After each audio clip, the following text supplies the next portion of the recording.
সকালবেলা একটা ওই আমাদের এলাকারই দীপক কুমার দেব যে কাজ করে গেছে এরকম এটা খুব দ্রুত বেগে একটা গাড়ি, যেটা আগে ওইদিকে বাড়ি দিয়ে গাড়ি দিয়ে আইছে।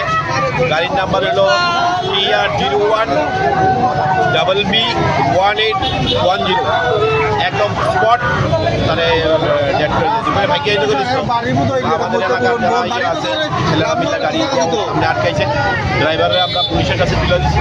এখন ডেড বডিটা এখানে আছে, এটাতে নেওয়ার ব্যবস্থা করছি। ড্রাইভার কি মদমত্ত ছিল? ড্রাইভার ড্রিঙ্কিং অবস্থায় ড্রাইভার ছিল।